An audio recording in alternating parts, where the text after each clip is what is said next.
Oracle SQL ক্লাসে আজকে আমরা প্রথমে দেখব হচ্ছে বেসিক সিলেক্ট স্টেটমেন্ট। তো একটা সিলেক্ট স্টেটমেন্টের বেসিক স্ট্রাকচার হচ্ছে সিলেক্ট কিওয়ার্ড এর মাধ্যমে শুরু হবে। এরপরে আমরা কলামের নাম লিখব, তারপরে আমরা ফ্রম কিওয়ার্ড লিখব, এরপরে আমরা লিখব হচ্ছে টেবিলের নাম। তো আমরা এরকম একটা বেসিক সিলেক্ট স্টেটমেন্ট লিখি। সিলেক্ট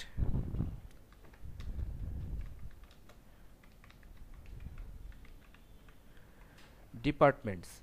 এখানে select star from departments, star হচ্ছে অল কলাম, স্টার মানে হচ্ছে all column. Select star from departments, এই কুইরিটা এক্সিকিউট করলে আমরা দেখতে পাবো যে ডিপার্টমেন্ট টেবিলের যতগুলো কলাম আছে, এখানে আমাদের এক্সিস্টিং ডিপার্টমেন্টস টেবিলে 4টা কলাম আছে এবং এই 4টা কলামে যতগুলো রো আছে সবগুলো রো আমরা দেখতে পাচ্ছি, টোটাল 27 রোজ। তো আমরা স্টার বলতে বুঝি যে ডিপার্টমেন্ট বা ওই টেবিল থেকে সব কলাম ডিসপ্লে করা। তো আমরা যদি এই কলামগুলোকে আবার বলে দিতে চাই যে কোনো নির্দিষ্ট কলাম, তাহলে আমরা কলামগুলোর নাম এভাবে লিখব। যেমন এখানে ডিপার্টমেন্ট আইডি, ডিপার্টমেন্ট নেম, এই জাতীয় কলামগুলো আছে। আমরা এখান থেকে যদি এখান থেকে এটা কপি করে ব্যবহার করতে পারি। যেহেতু কলামের নাম বা টেবিলের নাম বা মূলত এসকিউএল হচ্ছে কেস ইনসেনসিটিভ, সুতরাং আমরা এখানে ছোট হাতের বা বড় হাতের ব্যবহার করতে পারি। তো ডিপার্টমেন্ট আইডি, ডিপার্টমেন্ট নেম, আমরা যদি এরকম কুইরি করি, যদি আমরা কলামের নামগুলোকে স্পেসিফাই করে দিই তাহলে আর এখানে স্টার ব্যবহার করার প্রয়োজন নাই।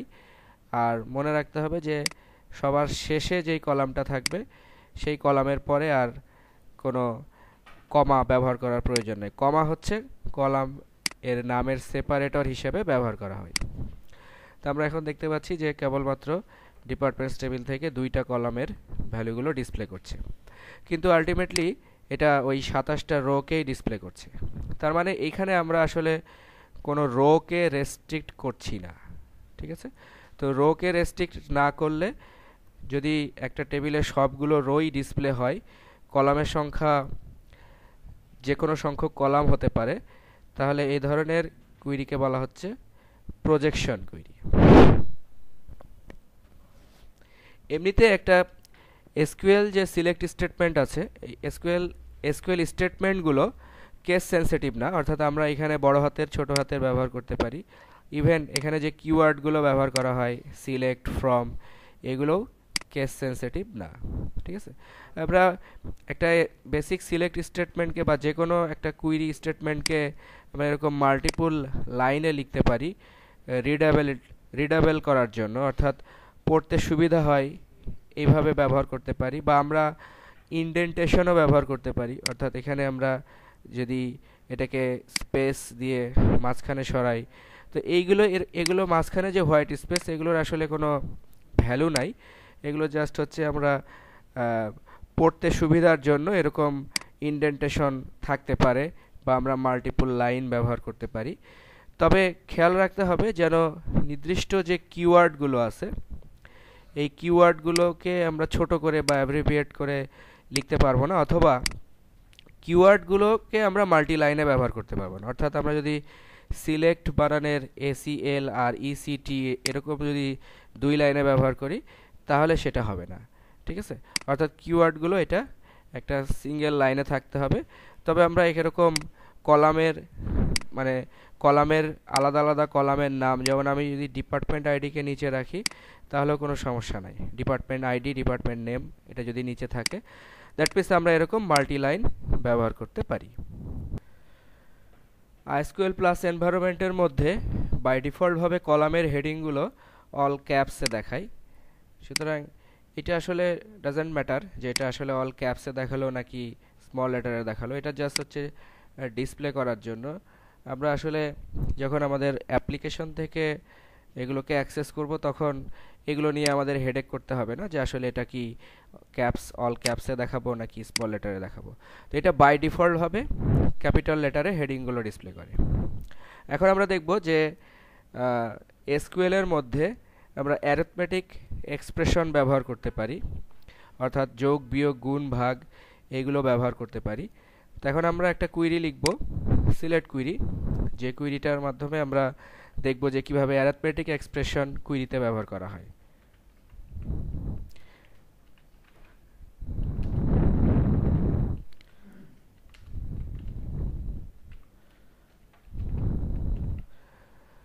আমি এখানে একটা এমপ্লয়িজ টেবিল থেকে একটা কুইরি লিখছি। এমপ্লয়িজ টেবিল থেকে লাস্ট নেম, স্যালারি, এই দুটো হচ্ছে অরিজিনাল কলাম। তো আমরা প্রথমে এটা বাদ দিয়ে দেখি যে এমপ্লয়িজ টেবিলের মধ্যে এমপ্লয়ির লাস্ট নেম এবং স্যালারি নামক দুইটা কলাম আছে, এই দুটো কলামের ভ্যালু ডিসপ্লে হচ্ছে। এখন আমরা চাচ্ছি যে স্যালারি কলামের সাথে আরেকটা কলাম, এখানে অতিরিক্ত একটা কলাম অ্যাড করতে, সেটা হচ্ছে স্যালারির সাথে আরও 300 যোগ করে আর একটা নতুন কলাম এখানে ডিসপ্লে করতে। তাহলে আমরা এখানে দেখতে পাচ্ছি যে স্যালারির সাথে 300 এরকম একটা কলামের সাথে যখন আমরা কোনো অ্যারিথমেটিক এক্সপ্রেশন করব, তখন এটা মূলত হচ্ছে রোয়ের, প্রত্যেকটা রোয়ের মধ্যে যে ভ্যালুগুলো আছে সেই ভ্যালুগুলোর সাথে ওই অ্যারিথমেটিক এক্সপ্রেশনের কাজটা হবে। যেমন এখানে 2600-র সাথে আরও 300 যুক্ত হয়ে 2900 ডিসপ্লে হচ্ছে। এরকম প্রত্যেকটা রোয়ের সাথে ভ্যালুগুলো যোগ হয়ে গেছে। তাহলে এরকমভাবে আমরা অতিরিক্ত যে কোনো কলামের সাথে আমরা এরকম অ্যারিথমেটিক এক্সপ্রেশন করে দেখাতে পারি। এখানে যেই কলাম ভ্যালুটা ডিসপ্লে হচ্ছে, এই কলাম ভ্যালুটা কিন্তু অ্যাকচুয়ালি ডাটাবেজের টেবিলে নাই। দ্যাট মিনস এই কলামটা আসলে ডাটাবেজের টেবিলে নাই, কিন্তু আমরা যা শুধুমাত্র ডিসপ্লে পারপাসে আমরা এই অতিরিক্ত কলামটাকে স্যালারির সাথে আরও 300 যোগ করে এই কলামটাকে ডিসপ্লে করছি। এরকমভাবে আমরা বিভিন্ন ধরনের ক্যালকুলেশন করতে পারি। যেমন আমরা যদি এরকম লিখি যে 12 ইন্টু স্যালারি প্লাস 100, তাহলে এখানে আমরা একই সাথে গুণ এবং যোগ এরকম ব্যবহার করছি। তাহলে এখানে যে রেজাল্টটা আসবে সেক্ষেত্রে আগে স্যালারির মানের সাথে 12 গুণ হবে, তারপরে তার সাথে 100 যোগ করে এটা ডিসপ্লে করবে। তো এই ক্ষেত্রেও নর্মালি যে প্রেসিডেন্স আছে, ব্র্যাকেটের যে প্রেসিডেন্স আছে সেইটা ফলো করবে। অর্থাৎ যদি কোনো এখানে ব্র্যাকেট না থাকে তাহলে আগে গুণের কাজ হবে, তারপরে যোগের কাজ হবে। কিন্তু যদি এখানে ব্র্যাকেট থাকে স্যালারি এবং 100-র মধ্যে, তাহলে আগে ফার্স্ট ব্র্যাকেটের কাজটা হবে, তারপরে হবে গুণের কাজ। অর্থাৎ এখানে যদি আমরা স্যালারি এবং 100-র মধ্যে একটা ব্র্যাকেট ইউজ করি, তাহলে স্যালারির সাথে আগে 100 যোগ হবে। স্যালারিটা মূলত হচ্ছে মান্থলি স্যালারি, তো মান্থলি স্যালারির সাথে প্রথমে আগে 100 যোগ হবে 2700, তারপরে সেই 2700-র সাথে আবার 12 দিয়ে গুণ হবে। তার মানে এটা হচ্ছে আমরা তখন ইয়ারলি স্যালারি পাবো। মানে ইয়ারলি স্যালারি এবং প্রতি মাসের স্যালারির সাথে 100 যোগ করে যে রেজাল্টটা আছে সেটা আমরা অতিরিক্ত একটা কলামের মধ্যে দেখতে পাবো। তাহলে এইভাবে আমরা কলামের সাথে অ্যারিথমেটিক এক্সপ্রেশন করতে পারি। এখন আমরা যে জিনিসটা দেখতে যাচ্ছি এটা হচ্ছে নাল ভ্যালুস, অর্থাৎ ডেটাবেসে টেবিলের কলামগুলোর মধ্যে আমরা কখনো কখনো দেখব যে কোনো ভ্যালু যদি না থাকে তাহলে সেই ভ্যালুটা আসলে নাল ভ্যালু হিসেবে ডিফাইন করা হয়। আসলে নাল ভ্যালু হচ্ছে যে এটা আসলে ব্ল্যাঙ্ক বা জিরোর সমান না, বা এটা আসলে আনঅ্যাভেলেবল বা আনঅ্যাসাইন্ড একটা ভ্যালু। তো আমরা প্রথমে আগে কুইরিটা করি। আমরা এরকম একটা কুইরি করলাম যে last name, job ID, salary. Employees টেবিলে কমিশন পিসিটি বা কমিশন পার্সেন্টেজ নামে একটা কলাম আছে, যে সমস্ত এমপ্লয়িরা কমিশন পায় সে সমস্ত এমপ্লয়িদের কমিশন আছে, আর যে সমস্ত এমপ্লয়িরা কমিশন পায় না সে সমস্ত এমপ্লয়ির কোনো কমিশন নাই। যেমন এখানে আমরা দেখতে পাচ্ছি যে প্রথম যে রোগুলো ডিসপ্লে হচ্ছে এখানে কোনো এমপ্লয়িরই কোনো কমিশন নাই।